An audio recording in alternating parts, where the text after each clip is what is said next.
नमस्कार। Online classes के YouTube channel पे आप सभी का स्वागत है। तो आज की इस वीडियो के अंदर अपन बात करने वाले हैं निर्वाचन आयोग या चुनाव आयोग से संबंधित मोस्ट इंपॉर्टेंट क्वेश्चंस हैं जो एग्जाम के दृष्टिकोण से काफ़ी इंपॉर्टेंट है। उन सभी क्वेश्चंस को मैं यहाँ पे लगाने वाला हूँ। कंप्लीट वीडियो को देखिएगा, एंड तक देखिएगा। आज का जो मेरा टॉपिक है वह है इलेक्शन कमीशन के ऊपर आधारित है। इलेक्शन कमीशन है, इसको हिंदी के अंदर अपन चुनाव आयोग भी बोलते हैं या निर्वाचन आयोग भी बोलते हैं। अगर मैं यहाँ पे बात करूँ तो भारत के संविधान के भाग नंबर 15 की बात हो रही है। संविधान के भाग नंबर 15 है, उसके अंदर अनुच्छेद 324 से लेके 329 तक, भाग नंबर 15 324 से 329 के अंदर चुनाव आयोग या निर्वाचन से संबंधित इसके अंदर प्रावधान दिया गया है। अगर मैं अपने चुनाव आयोग की बात करूं या जो भारत का जो निर्वाचन आयोग है, इसकी जो स्थापना होती है वह होती है 25 जनवरी 1950 को होती है और 25 जनवरी को अपन मतदाता दिवस मनाते हैं। जितने भी मोस्ट इंपॉर्टेंट क्वेश्चंस होंगे वह सभी आपके इस चैप्टर के अंदर या इस एमसीक्यू के वीडियो के अंदर कवर हो जाएंगे। अगर आप लोग देखोगे तो इसका जो बॉडी होता है उसके अंदर एक चीफ इलेक्शन कमीशन होता है और दो इसके अंदर इलेक्शन कमीशन होते हैं। अगर मैं 2024 की बात करूं वर्तमान में, तो 2024 के अंदर चीफ इलेक्शन कमीशन का नाम है राजीव कुमार और इलेक्शन कमीशन है, एक है ज्ञानेश्वर जी और दूसरे का नाम संधू है, सुखविंदर संधू कुछ ऐसा नाम है दूसरे का। तो आपको ज़्यादातर ये नाम आपको ध्यान में रखना है। अब देखिएगा, मैं क्वेश्चंस की तरफ बढ़ता हूँ। कंप्लीट क्वेश्चंस देखिएगा। पहला क्वेश्चन है, भारतीय संविधान के किस अनुच्छेद में निर्वाचन आयोग के लिए प्रावधान किया गया है? तो यहाँ पे मेरा सही जवाब बनेगा आर्टिकल 324 है। इसके अंदर आर्टिकल 324 क्वेश्चन का बिल्कुल सही जवाब होगा।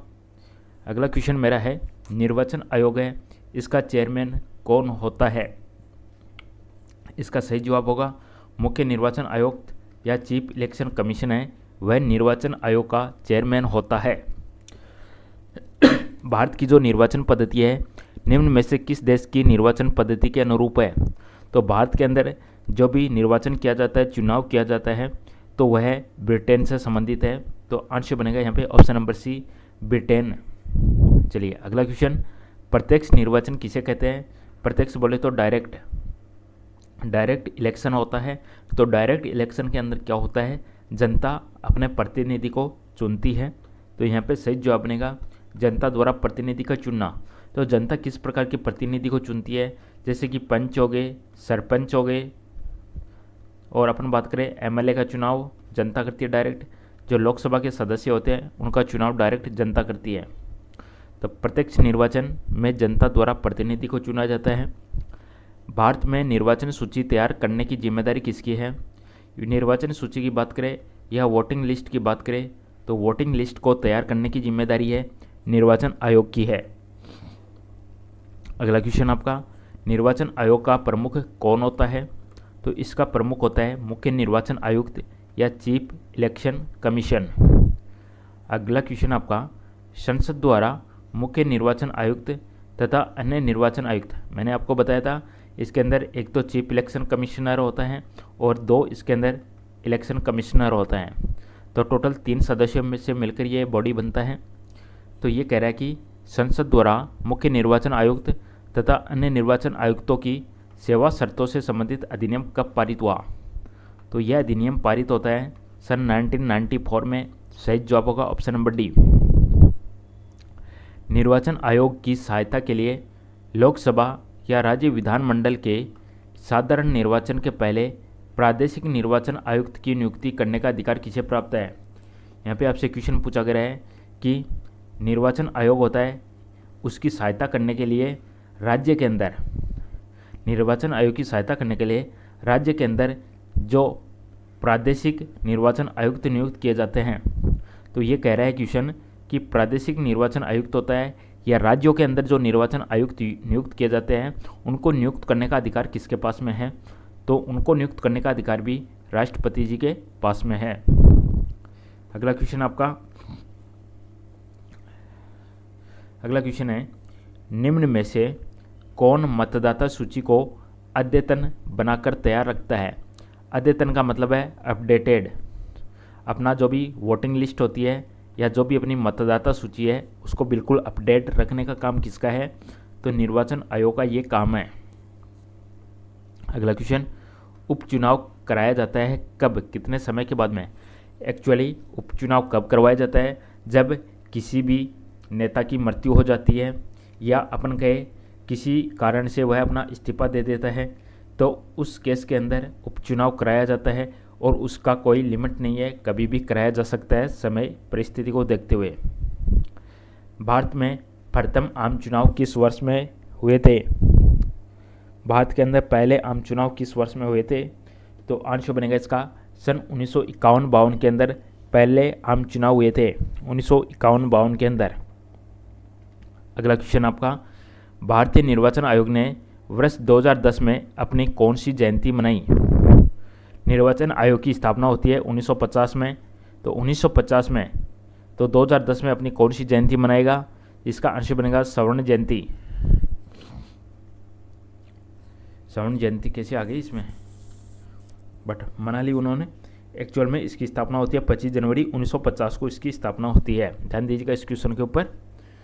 अगला क्वेश्चन आपका, पार्लियामेंट, पार्लियामेंट बोले तो संसद, संसद के द्वारा दिसंबर 1989 में निर्मित कानून के अनुसार एक नागरिक के वयस्क होने की कानूनी आयु क्या है? यहाँ पे देखिएगा,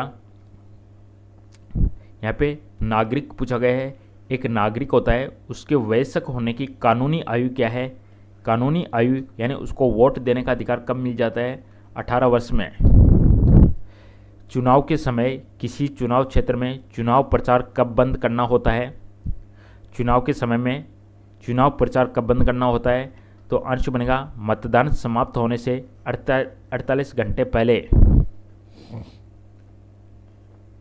क्वेश्चन है, एक व्यक्ति 2 से अधिक निर्वाचन क्षेत्रों से चुनाव नहीं लड़ सकता, तो वह 2 क्षेत्रों से तो लड़ सकता है, 2 क्षेत्रों से तो लड़ सकता है, और जैसे ही किसी दोनों से अगर जीत गया तो उसको एक सीट छोड़नी भी पड़ेगी, तो वह 2 तक चुनाव लड़ सकता है, लेकिन 2 से ज़्यादा सीटों के लिए वह चुनाव नहीं लड़ सकता एक सिंगल व्यक्ति। मुख्य निर्वाचन आयुक्त चीफ इलेक्शन कमिश्नर है, उसको प्रतिमाह कितना वेतन मिलता है? तो उसके वेतन की बात करें तो उसकी वेतन है, वर्तमान परिस्थिति के अकॉर्डिंग है, वर्तमान में है 2,50,000 रुपये। मुख्य निर्वाचन आयुक्त की नियुक्ति तथा उसको पद से हटाने के लिए अधिकार किसको है? तो ये सब अधिकार है राष्ट्रपति के पास में है। सही जवाब बनेगा ऑप्शन सी, राष्ट्रपति। निर्वाचन आयुक्त की सेवा शर्त तथा कार्यकाल कौन निश्चित करता है? अब यहाँ पे देखिएगा, बताइएगा संसद, संविधान करेगा, संसद करेगा, राष्ट्रपति या सरकार? निर्वाचन आयुक्त की सेवा शर्त और कार्यकाल निश्चित किया जाता है संविधान के द्वारा, संविधान के द्वारा। और संविधान के अंदर क्या लिखा गया है?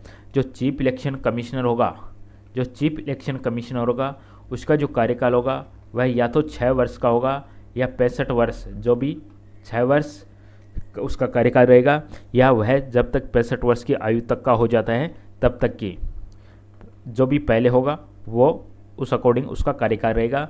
और जो इलेक्शन कमिश्नर होता है उनका जो कार्यकाल होता है वह 6 वर्ष या 62 ईयर, जो भी पहले होगा वह लागू होगा।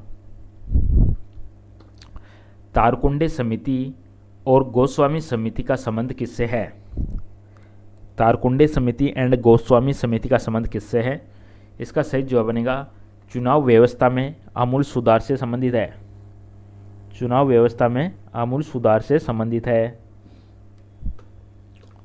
1952 का वर्ष भारतीय इतिहास में क्यों महत्वपूर्ण है?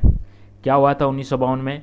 तो 1951-52 के अंदर पहले आम चुनाव हुए थे, पहले आम चुनाव हुए थे, तो इसका सही जवाब बनेगा लोकसभा का प्रथम आम निर्वाचन हुआ था, लोकसभा का पहला निर्वाचन हुआ था।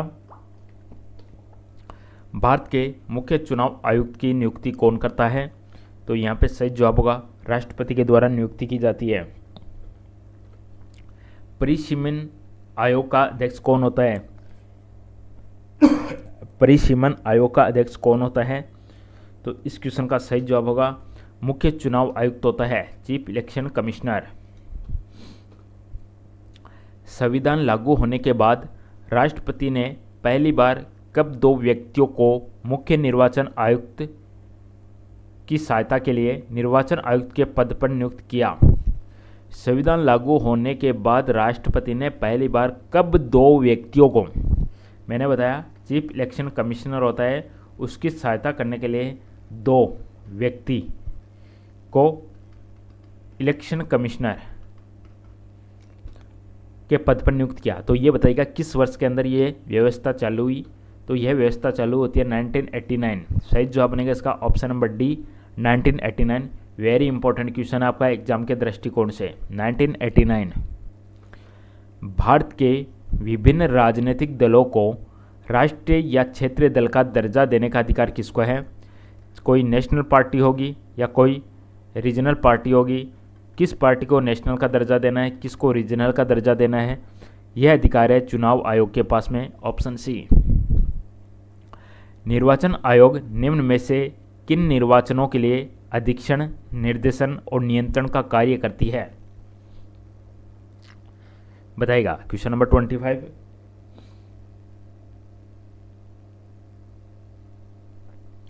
इसका सही जवाब होगा इनमें से सभी, चाहे राष्ट्रपति का चुनाव हो, उपराष्ट्रपति का हो, लोकसभा का हो, सभी के लिए वह सब कुछ कंट्रोल करता है निर्वाचन आयोग। मध्य अवधि चुनाव कब कराया जाता है? मध्य अवधि चुनाव करवाया जाता है समय के पूर्ण होने से पहले ही जब लोकसभा भंग हो जाए। समय के पूर्ण होने से पहले ही जब लोकसभा भंग हो जाए। Option A. भारत में पहली बार महिलाओं को मताधिकार कब प्राप्त हुआ? Very very very important question exam के दृष्टिकोण से। इसका सही जवाब बनेगा 1926 में। पहली बार महिलाओं को मताधिकार प्राप्त होता है 1926 में। भारत में मतदान की आयु सीमा 21 वर्ष से घटाकर 18 वर्ष कब किया गया? वेरी इंपॉर्टेंट, बताइएगा। 21 से 18 वर्ष किया गया सन 1989 में। तो 1989 आपको ध्यान में रखना है। इसी के अंदर चीफ इलेक्शन कमीशन की सहायता करने के लिए 2 इलेक्शन कमिश्नर की नियुक्ति की गई थी सन 1989 में। मत देने का अधिकार किस आयु पर मिलता है? तो वर्तमान के अंदर 18 वर्ष की आयु होने पर मताधिकार का अधिकार मिलता है। भारत का प्रथम मुख्य चुनाव आयुक्त कौन था? वर्तमान में मैं आपको बताता हूँ, वर्तमान में 2024 में है राजीव कुमार मुख्य चुनाव आयुक्त। यहाँ पे पूछा गया पहला, तो पहला था Shiv Kumar Sen. Option number D यहाँ पे बिल्कुल सही जवाब होगा, शिव कुमार सेन। अगला क्वेश्चन आपका, किसी निर्वाचन के दौरान किसी राजनीतिक दल के उम्मीदवार की मृत्यु हो जाने की स्थिति में कितने दिनों के अंदर दूसरा प्रत्याशी खड़ा करना पड़ता है? इलेक्शन के दौरान कोई भी पॉलिटिकल पार्टी है, उसके यदि एक उम्मीदवार की मृत्यु हो जाती है तो कितने दिनों के अंदर अंदर दूसरा प्रत्याशी खड़ा करना पड़ता है? तो इसका सही जवाब होगा 7 डेज के अंदर अंदर, within 1 week. Important question. मुख्य निर्वाचन आयुक्त की पद अवधि क्या है? यहाँ पे आपसे चीफ इलेक्शन कमिश्नर की पूछी जा रही है। तो इसके लिए होता है 6 वर्ष या 65 वर्ष की आयु जो भी पहले कंप्लीट हो, 6 और 65 ईयर्स। जो अन्य निर्वाचन आयुक्त होते हैं 2, उनकी पद अवधि क्या होती है? तो उनके लिए लागू होता है 6 वर्ष और 62 ईयर जो भी पहले कंप्लीट हो। अन्य निर्वाचन आयुक्त अपना त्यागपत्र किसे देते हैं? जो अन्य निर्वाचन आयुक्त है वे अपना त्यागपत्र राष्ट्रपति को देते हैं। दिनेश गोस्वामी समिति ने सिफारिश की थी। दिनेश गोस्वामी समिति ने सिफारिश की थी। ऑप्शन सी, लोकसभा के चुनाव के सरकारी निधियन की।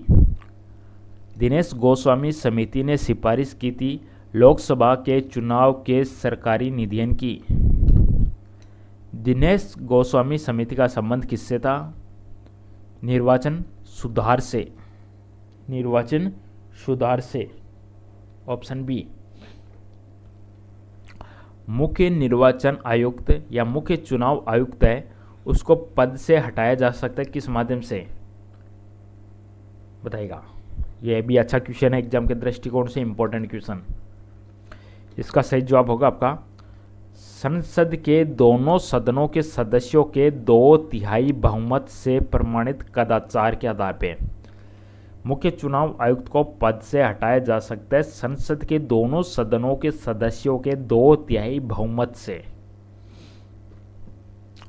किसका संबंध चुनाव आयोग से नहीं है?